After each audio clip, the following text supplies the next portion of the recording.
o blagdanu Gospe Ozdravlja 21. studenoga 2022. Branko Matulić. Postoje teme iz povijesti hrvatskog naroda koje su dugo bile, a i danas su zabranjene, takozvane tabu teme. Pri tome lučimo dvije vrste zabrana.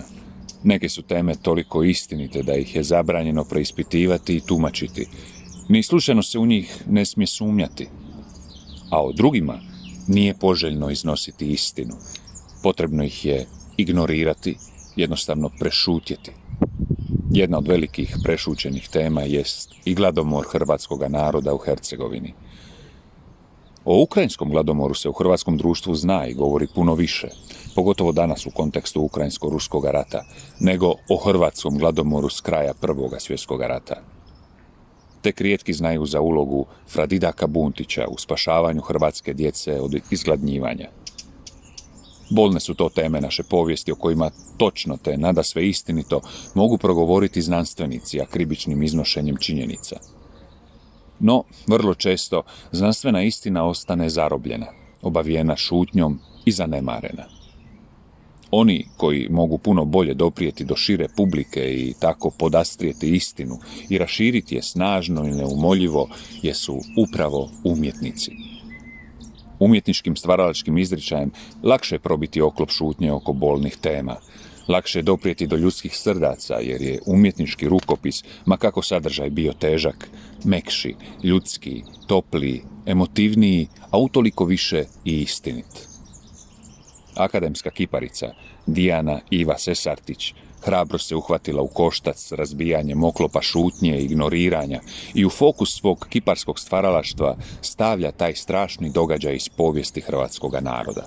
Samo njoj, svojstvenim umjetničkim rukopisom, glasno progovara, zbori istinu o događajima u kojima se Franjevački red, po tko zna koji put u povijesti hrvatskoga hercegovačkog puka, stavio u službu svoga naroda, izbavljajući ne samo hrvatsku djecu od pomora glađu. Ključna figura u tome bio je otac sirotinje i veliki prosvjetitelj hrvatskoga naroda u Hercegovini, Fradidak Buntić. Njegovo eterično poprsje kao da i nas zajedno s kiparicom dohvaća nadahnuće i snaga Duha Svetoga kojim je bio prožet cjelokupni njegov rad, jer bez obučenosti, sile odozgo, nemoguće je promijeniti svijet. A Fradidak Buntić ga je uspio promijeniti, baš kao što stvaralački izričaj Dijane Ive Sesartić mijenja i naše predodžbe o kiparstvu. Tako ona postiže dvostruki cilj. Razbija dva tabua, iznosi na vidjelo slabu poznatu činjenicu gladomora hrvatskoga naroda i to kiparskim rukopisom kojim razbija drugi tabu o tome kakvo kiparstvo mora biti. Njene prozračne, lebdeće, tek minimalno materializirane skulpture doslovno nas uvode u svijet eteričnog kiparstva. Istovremeno nas snažno prožimlju emocijama, podsjećajući da osim ovog tvarnoga svijeta postoji i nešto onkraj vidljivoga i opipljivoga. Kao da nas zove da se ukrcamo u njenu lebdeću lađu i zajedno s njom i Fradidakom Buntićem otplovimo ne nekom zemaljskom caru, već Kristu kralju svega stvorenja.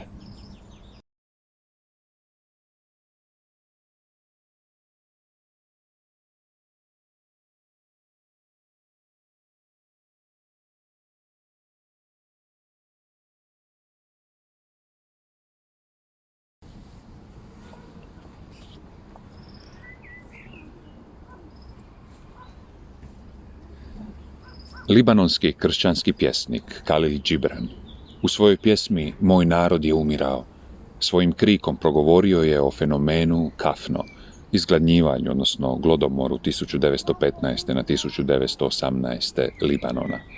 I u njoj veli: da sam bio gladan uz svoj gladni narod i proganjan sa svojim progonjenim narodom, lakše bi mi bili dani i noći, bi mi bile manje crne, jer tko sa svojim narodom dijeli nesreću i bijedu, osjeća nebesku utjehu u žrtvovanju i ponosi se sobom jer umire nedužan s nedužnima.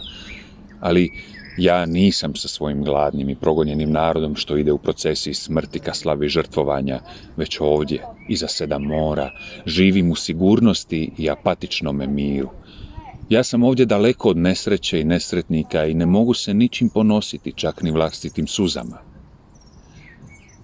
Hercegovački fratar, fra Didak Buntić, bio je sa svojim narodom u trenutku gladi i potrebe ljudske pomoći. Umjetnica Dijana Iva Sesartić svojim nježnim lirskim rukopisom u snoviđenjima postmoderne figuracije prispodobila je unutrašnju borbu fra Didaka Buntića, jednog od velikana među hrvatskim humanitarcima. Svojim umjetničkim projektom usudila se potaknuti na likovno oblikovanje hrvatskog gladomora. Istog onog gladomora koji je u ratnim godinama Prvoga svjetskog rata pokosio ne samo Hercegovinu, nego i Dalmaciju. Pobjednik gladomora, posljedica metode komunističkog ruskog sustava u Ukrajini i turskog panturskog nacionalizma u Libanonu, ali i raspada nepravedne raspodjele hrane u Austro-Ugarskoj carevini, jest jedan skromni Franjevac i velikan srca, fra Didak Buntić. Kao pisac ovih redaka, moram istaći kako je institut u kojem radim pred više godina organizirao znanstveni skup o fra Didaku Buntiću, spasitelju nemoćnih i nejakih, ispred ralja gladomora u teškim vremenima Prvog svjetskog rata, kada su očevi te nevine djece umirali po rovovima Galicija i Tirola za carski sjaj Habsburške kuće. Kako su čudni putevi gospodnji! Kiparica Sesartić svojom postmodernom figuracijom posve nezavisno je na tragu spomenika gladomoru Libanona 1915. na 1918.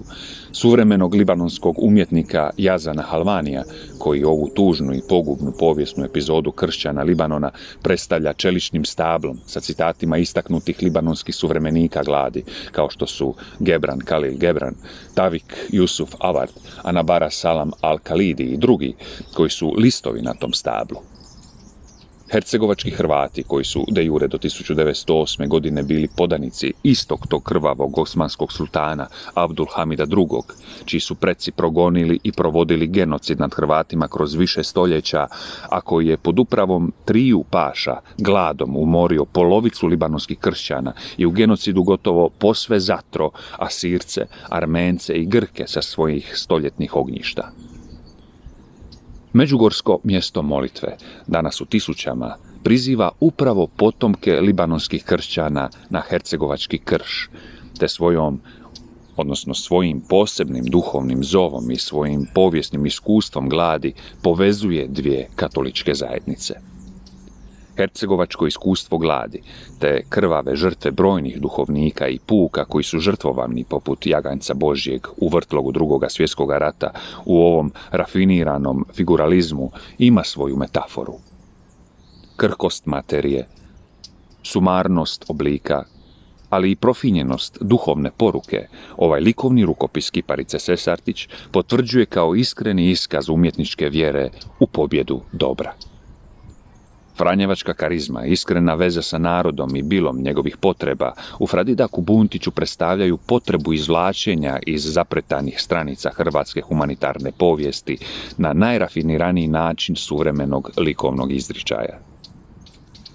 Ova izložba umjetnina izrađenih od krhkih tvorevina, hercegovačkih biljaka, kovinske žice i listova duhana, korijenja i vune, poticaj su za promišljanje o jednom originalnom spomeniku ovom franjevačkom humanitarcu, jer glad i poguba rata su jahači apokalipse koje jedino može satrti ljubav i dobrota i duhovnik, jedan od potomaka Apovarela iz Asizija, poniklih na ljutom hercegovačkom kršu, oporom i tvrdom. Na Gospod zdravlja 2022. Vinicije B. Lupis.